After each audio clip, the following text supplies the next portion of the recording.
Hi, this is Ron Paulk with Paulk Homes. As some of you have viewed on YouTube, I have a few videos up showing the workbench and miter stand and my tool trailer. My current project is I picked up a cube van with a lift gate, a 16-foot box. The intent is to create a mobile toolbox just like my trailer, but also with the added advantage of having a bit of a mobile workshop in there. My hope is that I can carry all of my tools and maybe even more than I currently carry in my trailer, but also have a miter stand set up inside the truck, a small table saw area, and even possibly an area for my planer to be set up. And the goal there is that when I get on a normal job, I can just pull everything out and set up and I'm ready to go. But a lot of times I'm doing smaller jobs, or maybe I'm building a deck and I don't need to set up the table saw and the miter saw, do most of my cutting with the mag. But sometimes cutting pickets and things like that, or if I'm have just a couple pieces of trim on a job that I need to do pickup, I'd like to be able to just roll my truck in, plug it in, and have a small shop ready to go. So the first part of this, as I do this, as I develop this this shop, I'm going to, in a couple of weeks, I'm going to start working on it, and I'm going to create a series of episodes on YouTube of first the empty truck and kind of talking through my concept, and then progressions as I go. But the first thing I need to do is develop a toolbox. I'm going to try not to purchase the boxes like I have in my trailer. I want to build something very custom, but also very modular. And so what I'm doing is sort of posting this this beginning concept. Is far from complete, but I want to show this idea and then see if you guys, you great carpenters out there, might have some ideas on this. So the idea is that I'm going to create these tool boxes, tool cases, or cabinets, whatever you want to call them.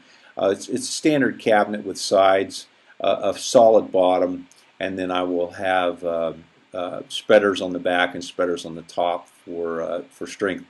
But the idea is that each of the outside dimension, because I'm going to have about 8 of these, they will all be 2'6", so that I can move drawers and or shelves that will fit in these dados around to add for the future changes in tools and when my job duties may change and I want to reorganize a bit.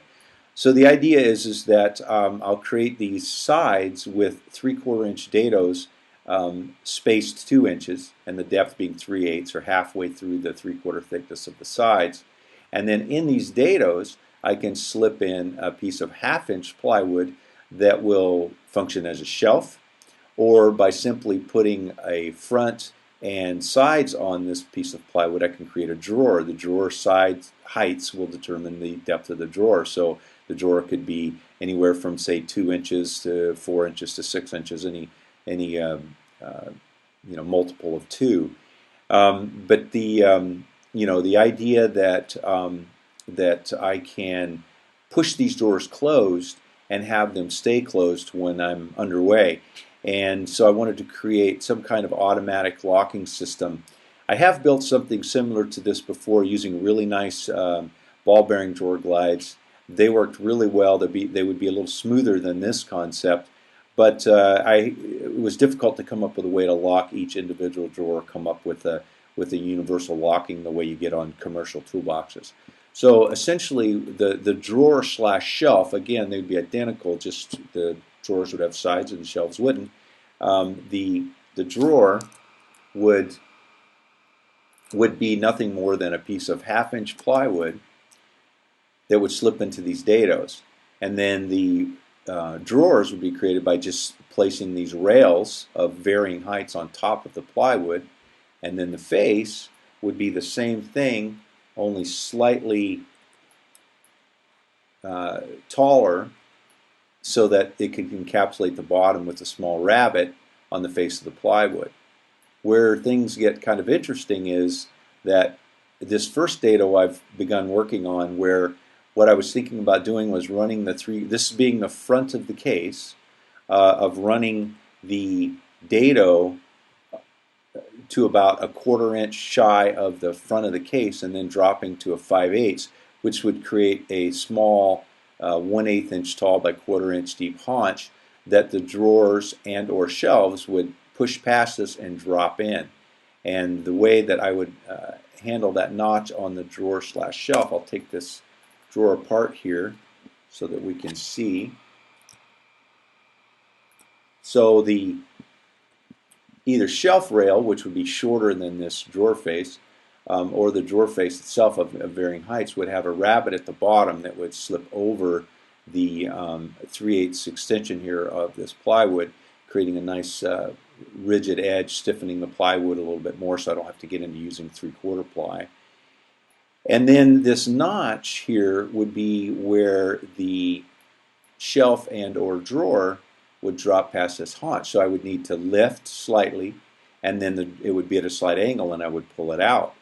So this seems like a good idea, and I'm going to do a test build before I build them all to make sure it works and load the drawer down with as much with my heaviest stuff as possible to see how it glides.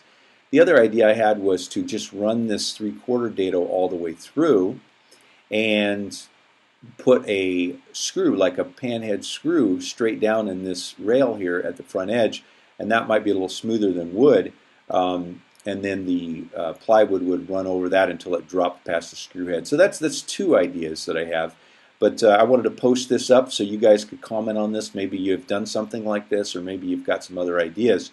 So anyway, there it is, and look forward to future videos. This is kind of episode 1 of the concept.